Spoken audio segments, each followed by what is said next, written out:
Hi everyone, welcome to another episode of The Last Few Pounds, and today I'm going to be going over 2 mistakes to avoid when you are doing a fast. So let's just jump right into it.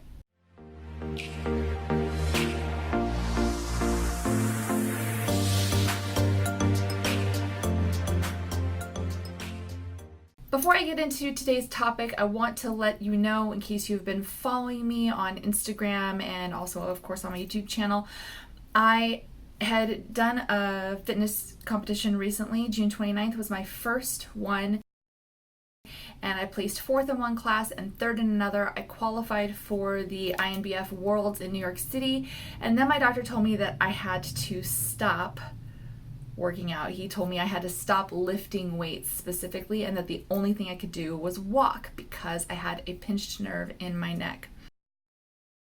But after taking some time off, I feel completely better. I've been asymptomatic for almost a week, and I just got clearance to start lifting weights again. So I'm back at it, and I'm going to try really hard to make it to the Worlds in New York City. It's November 15th and 16th, and so I will let you know how that goes. Now, on to the topic for the day. 2 mistakes to avoid. I'm just going to let you know what they are right away, and then I'm going to elaborate on those 2 things. I think it's important to jump to the point, but also the elaboration can be really important. The 2 things to avoid, they're kind of kissing cousins of one another. One is to avoid way overdoing your eating on your eating days. And then the kissing cousin of that, the flip side to that coin, is to avoid the trap of trying to do constant calorie reduction on your days that you're supposed to be eating. Now, let me explain my rationale. All right, when it comes to overeating, some people fall into this trap because what they think is, well, I'm going to overdo it, consciously planning on overdoing, accidentally overdoing it. That's one thing, and that tends to actually not be too big of a deal. Research shows that people end up not really blowing it beyond 25% above their maintenance. But purposefully ingesting a whole lot more calories than you should be ingesting, people do that because they sort of feel like they're making up for their fasting days, kind of. It's sort of a method of self-sabotage if you really think about it. Not that they're consciously wanting to undo the efforts, but the whole reason why you're fasting is to get rid of the excess. And if you keep putting excess on during your feeding days to where you're way overblowing it, then you are, you're going to self-sabotage. Now, when I say fasting days, I say this because the type of intermittent fasting that I tend to do is on a 5-2 regimen. So that's 5 days eating, 2 days fasting each week. That's what I do. Not everybody does this. Some people intermittent fast by doing 16-8, 18-6, 24, and so on and so forth. That's fine, but that's what I mean. And even if you do daily intermittent fasting, let's say you implement a 16-8 protocol, 16 hours of not eating an 8-hour feeding window. Well, there are still problems with some people way overdoing it on their calories during their 8-hour feeding window. Now, going into the other side, which is the slippery slope of constant caloric reduction. The reason why you don't want to do that is because the research is not on your side there.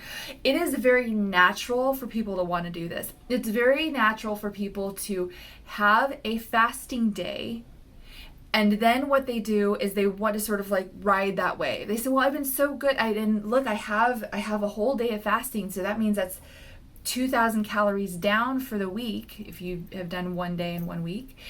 And I'm going to ride that wave, and I'm going to eat only, let's say, 1,200 calories a day. And that means you're in a deficit of 200, 500, 1,000 calories, whatever it is.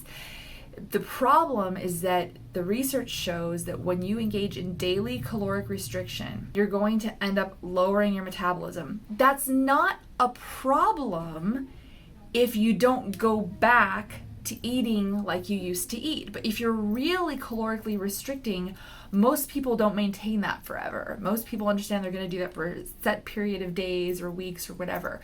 But if you calorically restrict for as little as 2 weeks in a row, that sets your metabolism back, and then you have to reverse diet and all this other stuff to try to get your metabolism back up to what it used to be. If you want to really supercharge the usefulness of your fasting days, you will not calorically restrict on your feeding days. Let me say that again. If you want to maximize the benefit of your fasting days, I mean, if you're going to fast, you want it to actually benefit you, right? You want to be at the highest amount of benefit possible, right? In order to do that, you want to be eating at the very least at your maintenance calories. Now, I don't calorie count. I tend to not calorie count, but that's because I spent a good amount of time calorie counting when I was training for my first competition. And so I sort of know in my head what's what.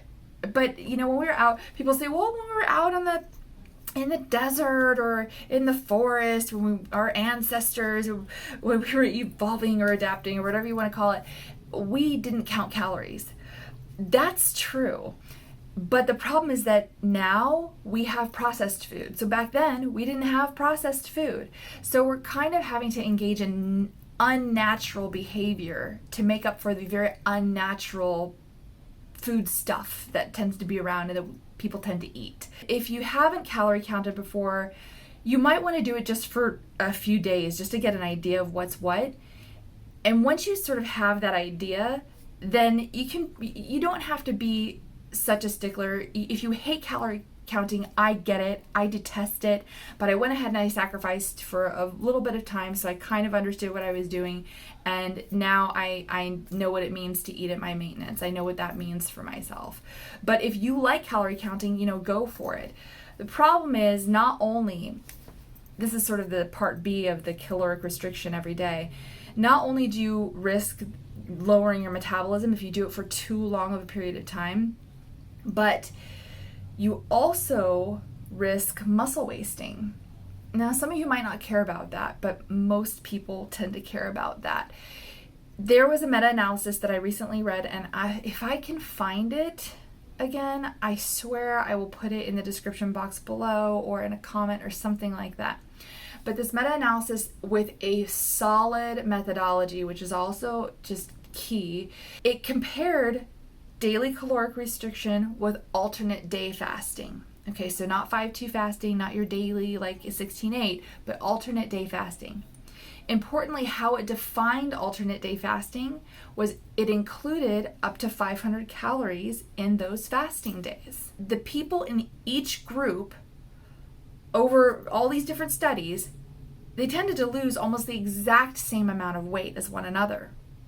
But when the researchers took a dive into the type of weight that was being lost, the people who were on daily caloric restriction, they were losing less body fat and they were wasting more muscle. I was shocked when I read this research. I was absolutely shocked. I did not think that that would have been the result at all, but it is. So it is much better to go ahead and to have your fasting day be your fasting day and have your eating day be a regular, normal eating day. Try not to restrict. Try not to completely blow it. But if you blow it on one day, don't freak out, you know. It's blowing it multiple days in a row, you know, over a period of time that will really obliterate the usefulness of your fasting days. Anyhow, that's what I recommend. Try to avoid those two problems. And I think that you're going to see some pretty amazing results, especially if you implement the 5-2 fasting protocol. It's totally doable. You can do it. Give it a try. And if you are in the middle of doing a challenge with me, because I do challenges from time to time, awesome. If you'd like to see another challenge, if you're watching this video in the future, then just go ahead and leave a comment below, or you can feel free to email me.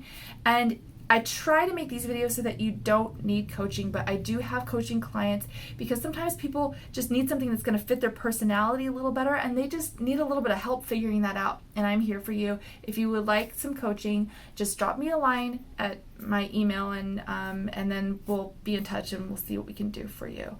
Please give this video a thumbs up. I appreciate it. Leave a comment or a question below. Subscribe if you haven't already done so. I will see you in the next one. Until then, ciao.